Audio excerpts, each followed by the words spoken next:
ba po? Maganda ko yung tanong nyo. Mahirap yun. Mahirap alisin yun. Bibigyan po yung pasagutin natin. Opo.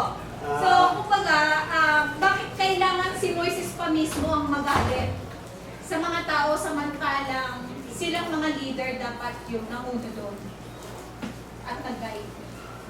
430 years. 430 years po Nasa kasi puso di nila, ba? isip na Trauma, nila. lahat nandun na yun eh. Kumbaga ang tao na mold na sa ganon, sa hirap. Nakasanayan na nila. Tapos bigla mong inalis doon na walang maaaring naging alipin sila pero kumakain doon sa Egypt. Pero pagdating doon sa pinuntahan nila, halos wala kang pagkain, di ba? Tapos nawawala yung leader. Oo. Kasi, syempre, andun yung tao. andun yung- Kahanap ka ng kung sino yung pamahawakan mo para bigyan Siyempre, mo.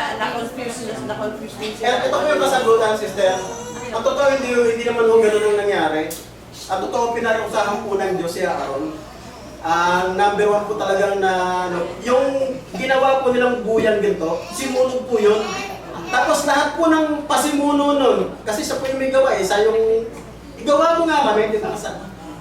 Noong panahon na yun, ang rango po ni Aaron, isa po yung kataas-taasang priest na once a year na pumapasok po sa dakong kabanal-banalan para tubusin ang kasalanan ng bayang Israel. Once a year yun. So, siya po yung pinakamataas na priest na dapat mag-aayos nung ano na yun, eh siya po yun ano. Kaya ang ginagawa, sinunog yung pinainom lahat sa kanila. Sa lahat nagkasala. At yung half na bahagi doon na hindi nag-repent, pinatay. At dito po yung ano, basahin po natin.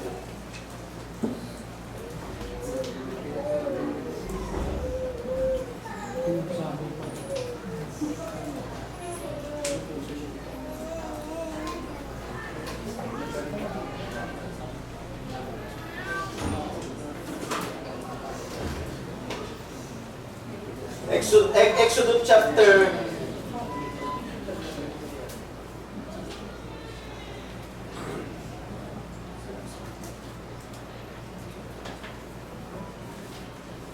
'Brother, pakitulungan niya ako. Di ba 32 yung nagkasala sa Ergon, nagawa sila? 33 to 34. Tinan mo nga.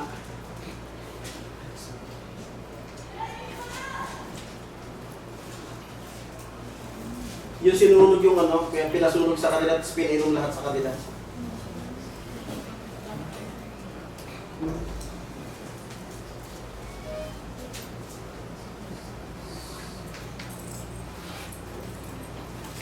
Brother, kahit sa susunod na lang. Sige. Ano yung gawa, sister? Pinainom lahat sa kanila yun. Ibig sabihin ang Diyos hindi namumonsinte. At hindi rin kumukonsinte. At ang totoo, parang dyan na ano siya Aaron, ang plano nga ng Diyos nun talagang lipulin talaga lahat sila. Nakiusap na nag-intercede lang kasi si Moises. Si Moises kasi parang type po ni Christ na mediator, tagapamagitan natin ngayon sa Diyos. Siya yung nagsasanggalan sa ating mga kasalanan. Parang siya po yung type ni Jesus Christ during that time kasi talagang gusto niya lipulin eh. Kasuklam-suklam sa harapan niya yung gumawa sila ng Diyos-Diyosan. Nakita mo na brother. Sa susunod na lang natin. Sinunog yung pinainom lahat sa kanila. At yung ibang part, pinatay ng Diyos. Lalo na yung hindi nag-repent. Kasi napaka-importante sa Diyos yung repent eh. Yung pagsisisi. Sino man nagsisisi, ginagawa niya yung kapatawaran ng kasalanan. Kasi dalawa yung pinagsulatan niyan eh. Kung hindi, Deuteronomy, Exodus. 32:20. Ayun! 32:20. Basahin na po natin yan, ano? Kaya nandoon lang rin din po eh, 32 verse 20. At kanyang kinuha ang buya na kanyang ginawa at sinunog ng apoy at giniling hanggang sa maging alabok at isinabi sa ibabaw ng tubig at pinainom. Yan na, sa mga anak ni Israel. Kaya, hindi ko lang maano eh. Alam ko kasi yung buong istorya, pero yung mga ano, sabi ko hindi lalayo, nandoon lang. Tama yun. Yun o, hindi ko kinusinti ng Panginoong Diyos. At diyan po, binigyan sila ng tinatawag na disciplinary action at yan po yung disciplinary action. Same din po sa church, di ba? Pagka, ewan ko kung sa Pasay kasi meron ganun din discipline eh, ewan ko lang po dito. na kapag merong nangyayari, di ba merong ibinababa na church discipline? Sa bawat naman meron nun na maaaring hindi mo lang muna patatayuin, hindi ka muna mag-preach. Kasi hindi maganda ehemplo mo eh. Di ba? Di ba meron disiplina na gano'n? Meron, totoo yung kahit saan man church eh. Kasi pag walang disiplina, wala. Lahat magtitisod. Tama? May discipline, may church discipline eh. Same din po yung ginawa dito ng Diyos. Mga kapatid. Nabigay ko pa ng hustisya yung tanong ko niya, sister. Salamat po. Sige, brother. Meron pa ako siya noong Brad. Sa katulad ng Catholic. Ibigyan din pala ang Catholic baluarte ni Satanas. Dahil sumasagot sa Diyos. Baluarte yan, di ba? Mga metrika, katulad ng January 9, hindi mahulugan ng karayom. Ayun, at tawag po dyan, dagat ng tao. Tawag po dyan ni Mike Antiquis, yung mga magaling na discard. Dagat ng tao. Sea of humans. Tawag dyan, kasi hindi mahulugan karayom talaga. Yung kagaya nga po ng pinag-aralan natin kapatid, huwag naman tayong maging bias. Kasi, kung akong tatanong mo, equally, tayo po, meron din po tayong pagsamba sa Diyos-Diyosan. Katigasan ng ulo, masamang nasa. Yun po yung biblical, na kahit nasabi mo ako, wala naman kami Diyos-Diyosan. Pero meron ka niyan. Sa ganyang parang, kasi yan po yung nakasulat sa Biblia. Yan ang minsan nakala natin, wala tayong Diyos-Diyosan, pero meron.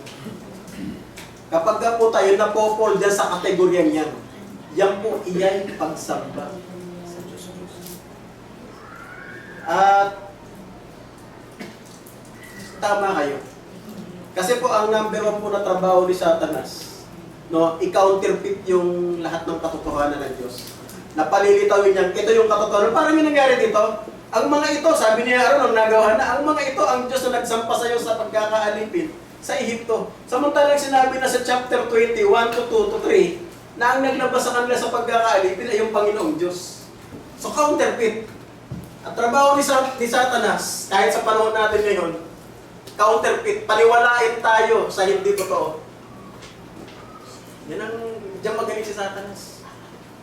Sa counterfeit. Kaya minsan, akala natin totoo, pero dinuduyan lang pala tayo. Kaya ang trabaho ni Satanas bumulag 4:4 ng 2 Korinto, na binulag ng Diyos ng sanlibutan ito ang mga mata ng mga hindi nagsisampalataya upang sa kanila yung magsumilang ang kaliwanagan ng Ebanghelyo ni Kristo. 2 Korinto 4:4, hindi nakasulat. Trabaho niya yun.